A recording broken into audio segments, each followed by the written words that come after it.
금 투자 사야 되는지 말아야 되는지.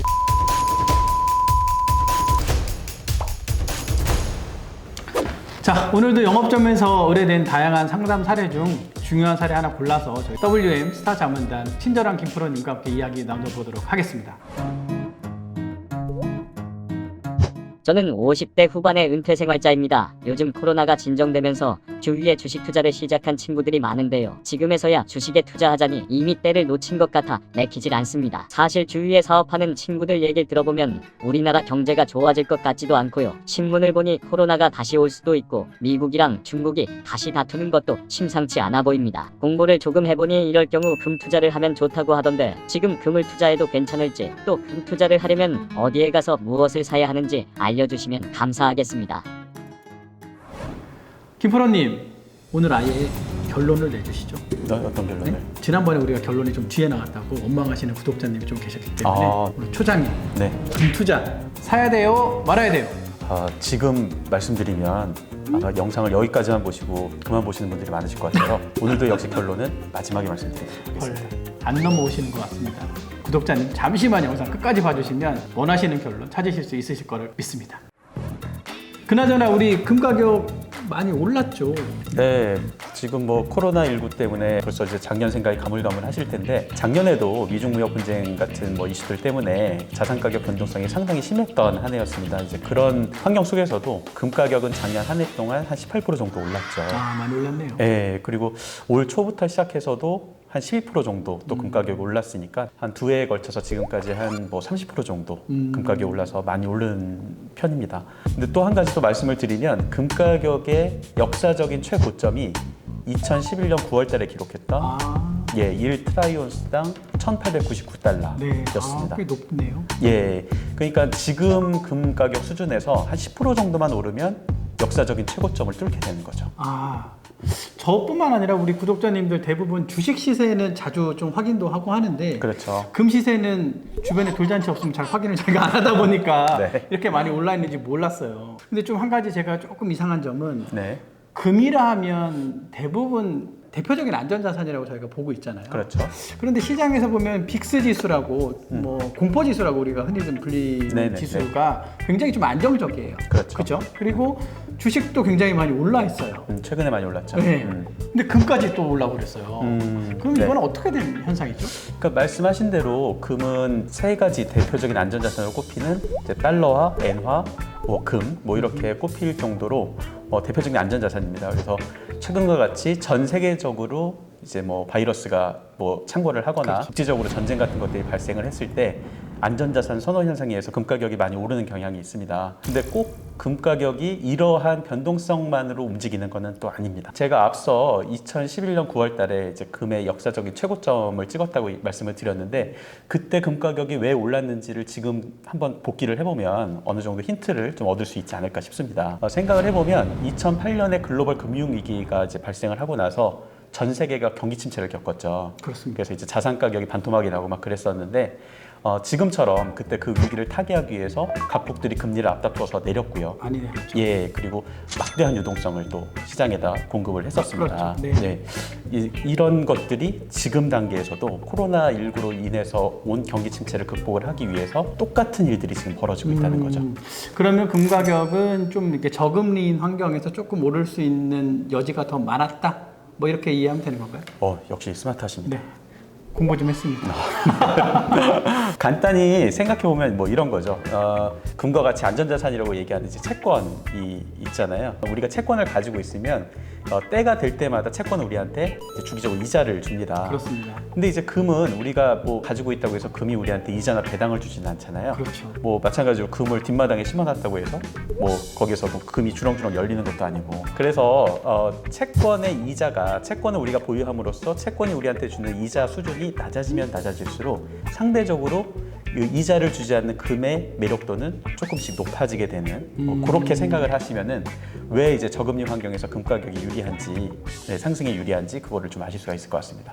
그러면 앞으로 좀 지금 금리도 많이 내렸고 네. 향후에도 좀 내리거나 유지할 수 있는 저금리 환경이 좀 유지될 수 있는 좀 이렇게 환경이 갖춰져 있는 상황이잖아요. 네. 그렇다라고 하면 금 가격이 추가로 올라갈 수 있는 여지가 조금 더 많다 이렇게 제가 해석해도 되는 건가요? 그렇죠. 그리고 또 한 가지 또 덧붙여 생각을 해보면 최근에 그 코로나19로 인한 경제 위기 이런 것들을 극복하기 위해서 각국들에서 앞다투어서 이제 재정 정책 그 돈을 많이 풀고 있죠. 그렇죠. 우리나라만 해도 좀 네. 막대한 규모의 그 추경 예산을 편성한다는 뉴스가 많이 나왔던 것 같아요. 그렇죠. 당장은 이제 경제 위기를 극복을 해야 되니까 이렇게 뭐 돈을 많이 풀고 있는데 이렇다 보면은 급격하게 늘어나는 통화량에 의해서 물가는 상승을 하고 화폐 가치는 상대적으로 좀 떨어지게 되는 그런 것들을 예상해 볼 수가 있겠죠. 네. 근데 이런 환경이 되면 금과 같은 이제 리얼 에셋, 실물 자산 같은 가치는 조금 더 올라갈 수 있는 여지가 많이 생기게 됩니다. 아하. 참고로 최근에 같은 이유로 비트코인 가격도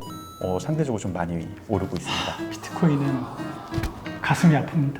그러면 좀 정리를 제가 잠깐 해보자면 미중 갈등하고 코로나19와 같은 이슈가 있을 때는 안전자산에 대한 선호현상이 좀 많았기 때문에 네. 이런 금 가격이 좀 올랐고 지금 같은 경우는 뭐 막대한 유동성 공급과 그리고 저금리 환경의 고착화로 인해서 올랐음에도 불구하고 추가로 올라갈 수 있는 여지가 조금 더 많이 있다. 네. 이렇게 좀 정리를 해보면 될까요? 네, 퍼펙트합니다. 네. 지난번부터 제가 칭찬을 많이 받아서 굉장히 기분이 좋은 것 같습니다. 한 가지만 더 덧붙이면 네. 지금까지 우리가 얘기했던 거는 금의 어떤 수요적인 측면이고 공급적인 측면에 있어서도 지금 코로나19 때문에 금을 채굴을 한다거나 이제 재련을 하는 것들이 원활하게 이루어지지 않고 있습니다. 그래서 금의 수요보다는 공급들이 조금 못 따라가는 그런 상황이거든요. 이런 환경들도 금 가격 상승에는 좀 유리한 측면이 있지 않나 그렇게 볼 수가 있겠습니다. 김프로님 말씀 듣고 나니까 뭐 저뿐만 아니라 우리 구독자님도 아마 금을 사고 싶으신 욕망이 아마 솟아오르실 것 같아요. 근데 우리 일반적으로 금 사려고 하면 백화점 가든지 종로 가야 되는데 어떻게 해야 돼요? 생각보다 이 금을 투자하시는 방법은 굉장히 좀 여러 가지가 있습니다. 네. 제일 먼저 생각해 보실 수 있는 방법이 이제 실물 금을 이제 보유하시는 방법을 이제 생각해 보실 수가 있겠는데요. 이 경우에는 이제 가까운 은행에 방문을 하셔서 골드바를 이제 매입을 하신다든가 금괴죠. 그렇죠. 골드바를 매입을 하시다든지 아니면 이제 골드 투자 통장이라고 불리는 뭐 골드뱅킹이라고도 흔히 얘기하는 골드뱅킹. 예, 통장을 통해서 이제 입출금을 하시듯이 이제 금을 매매하시는 방법이 있으시고요. 매매를 하시다가 필요하실 때 실물 금을 또 인출하실 수도 있고 뭐 이런 방법들이 있습니다. 직접 투자 우리가 흔히 제일 잘 아는 방법들이죠. 아무래도 네. 잘 아는 방법들이고 뭐 뉴스라든지 매체에도 손 많이 소개된 방법들인데 네. 아무래도 집 장식장에 금괴 이렇게 쫙 진열돼 있으면 지나오면서 뿌듯하고도 보기 좋을 것 같아요. 근데 네. 이제 금고가 없다면 네. 이거 누가 도둑이 들어오면 뭐 이런 심리적으로 불안함이 있으실 수도 있잖아요. 그렇죠. 뭐 일일 일금 하시면 뭐 심리적으로는 굉장히 흐뭇하시겠지만 네. 뭐 그런 여러 가지 보관상의 불편함 뭐 이런 것들을 감안하셔야 되고 또 하나 생각하셔야 될 부분은 금을 이제 실물로 매수를 하실 때는 매입 금액의 10%를 부가세로 또 내셔야 됩니다. 금 투자할 때 또 세금 문제도 네. 생각을 해야 되는군요. 네. 수수료도 한 뭐 아무리 작게 잡아도 5% 정도를 내셔야 된다고 수수료도 보면 있고, 네. 단순히 이제 금을 시세 차익을 목적으로 이제 투자를 하시는 분들에 있어서는 실물로 만약에 이제 투자를 하실 경우에는 세금하고 수수료까지 감안하면 마이너스 한 15% 정도를 미리 찍고 이제 투자를 시작하시게 되는 셈이어서 그런 부분들은 한번 조금 감안을 해보셔야 될 것 같습니다. 이런 실물 투자 말고 다른 네. 방법은 어떤 게 아까 말씀하셨던 뭐 그런 골드뱅킹 뭐 이런 것들 말씀하시는 건가요? 그러니까 금을 실제로 보유하지 않는 목적으로 금을 이제 단순히 시세 차익을 얻으려는 목적으로만 투자를 하실 때는 금의 선물 지수라는 거에 이제 추종을 해서 쫓아가는 네네네. 국내에 상장되어 있는 ETF라든지 네네. 그 ETF를 담고 있는 펀드에 투자하시는 방법이 또 있고요. 네. 또 한 가지는 그 금을 실제로 채굴하는 그 광산업체 주식에 투자하는 또 그런 펀드들도 또 있습니다. ETF 얘기하시니까 벌써 한두 달 정도 됐어요. 뭐 네. 이런 원유 ETF 때문에 한번 문제라고 그렇죠. 하기보다는 조금 이렇게 좀 이슈가 된 적이 있었어요. 네네네. 그만큼 리스크가 있는 상품들인 것 같은데 그렇죠. 좀 주의해야 될 점이 분명히 있겠죠. 네, 말씀하신 대로 금 선물 지수에 투자를 하는 거다 보니까 이 선물 지수는 때가 되면 이제 만기가 계속 돌아오게 됩니다. 그렇습니다. 그러면은 계속 이제 롤오버라고 하죠. 이 만기가 도래한 선물을 팔고 다시 새로운 선물을 구입해야 되는 그런 것들이 있기 때문에 그만큼 비용이 또 발생을 하게 됩니다. 네. 그리고 이게 선물 지수에 투자를 하는 거다 보니까 현물 지수와의 또 괴리가 생길 수가 있어서 얼마 전에 말씀하셨던 대로 유가 ETF가 겪었던 어려움 같은 것들이 여기에서 또 발생을 할 수 있다는 그런 부분들을 한번 감안을 하셔야 될 것 같고요. 그 앞서 그리고 제가 금을 채굴하는 광산업체 주식에 투자하는 펀드를 말씀을 드렸는데 전체적으로 장기로 큰 그림을 보면은 금의 그 가격 방향성하고 거의 이제 방향성 자체는 같지만 변동성은 실제 금 지수보다 훨씬 크게 움직인다는 거.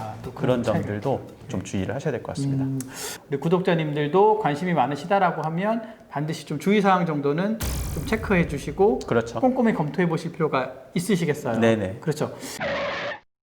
근데 아까 잠깐 나왔지만 저희가 솔직히 금 투자하면서 세금까지는 생각해 본 적이 없는데 그렇죠. 세금 문제가 있었잖아요. 네. 그러면 금 관련해서 절세 하면 또 관심 많으신 분들이 많을 것 같은데 절세하는 방법도 좀 알려주시. 네. KRX 금시장이라고 아, 있습니다. 네. 우리가 그 KRX 금시장을 통해서 금을 매매를 하실 경우에는 보통 이제 우리가 한국거래소 통해서 그 상장돼 있는 삼성전자 주식을 매매하듯이 금을 이렇게 매매하실 수가 있습니다. 근데 이 투자 방법은 이제 장점이 한 두 가지 정도가 있는데요. 첫 번째는 앞서 골드뱅킹처럼 실제로 금을 보유하지 않고 보유한 것처럼 매매를 하시다가 필요하실 경우에 실물금을 인출하실 수가 있어요. 인출이 가능하구나. 네. 네네. 근데 한 가지 주의하셔야 될 점은 비과세가 이 부분에 있어서 비과세가 되시는 건 아니에요. 그러니까 이 경우에 실물로 일출하면 무조건 부가세 10%는 내셔야 된다. 그런데 어떤 세제 혜택이 있냐면 여기 지금 이 KRX 금 매매를 통해서 발생하는 매매 차익에 대해서는 전혀 과세가 되지 않습니다. 여기에서 발생하는 소득 같은 경우는 종합과세 대상 소득에 또 포함되지 않기 때문에 네. 요 투자 방법도 한번 꼭 체크를 해보실 필요가 있겠다. KLX를 활용한 투자 방법도 꼭 생각을 해보고 네. 검토를 해볼 필요도 있다. 맞습니다. 네네네. 오늘 뭐 금투자 관련해서 좀 저도 솔직히 생소했던 내용들을 많이 알려주셨어요. 그래서 오늘 우리 김프로님을 보니까 오늘만큼은 금프로님이라고 제가 불러드려야 돼요. 금프로님. 네. 아까 처음에 말씀드렸던 것처럼 금투자 사야 되는지 말아야 되는지 결론 속 시원하게 좀 부탁드릴게요. 네, 지금 최근 같은 저금리 환경이 아마 이제 상당 기간 동안 이제 계속 지속될 거라고 보고, 그리고 사상 유례 없이 지금 유동성이 시중에 많이 풀려 있는 그런 상황인 거잖아요. 그래서 이러한 이유들 때문에 금이 아까 말씀드렸던 전고점을 뚫고 뭐 2,000불, 3,000불까지 갈 거라고 보는 전문가들도 시장에 상당히 많이 있는 그런 상황입니다. 근데 또 막상 지금 금 투자를 시작하시려니 지금 가격대가 사실 부담되시는 분들도 있으실 것 같아요. 그래서 저는 이렇게 좀 조언을 드리고 싶습니다. 금의 어떤 시세 차익을 바라고 지금 뭐 비트코인 예전에 투자하셨던 것처럼 그런 시각에서 투자하시기보다는 내 전체 자산에서 한 10% 정도를 금 자산을 이제 들고 가겠다. 분산 투자. 그렇습니다. 네. 분산 투자 차원에 들고 가시겠다라고 생각을 하셔서 최근처럼 금 가격이 조금 상승세가 주춤할 때마다 적립식으로 조금씩 매수를 해 놓으신다면 시장에 큰 변고가 닥쳤을 때 아마 이제 금 투자로부터 많은 위안을 받지 않으실까, 이렇게 생각이 됩니다. 네. 금과 관련해서는 공부도 많이 필요하고 그다음에 준비도 많이 필요한데 김프로님한테 원포인트 레슨 제대로 받은 것 같고요. 우리 구독자님들이 다음에도 좋은 정보 받으시려면 어떻게 해야 돼요? 네, 구독, 좋아요, 알람 설정.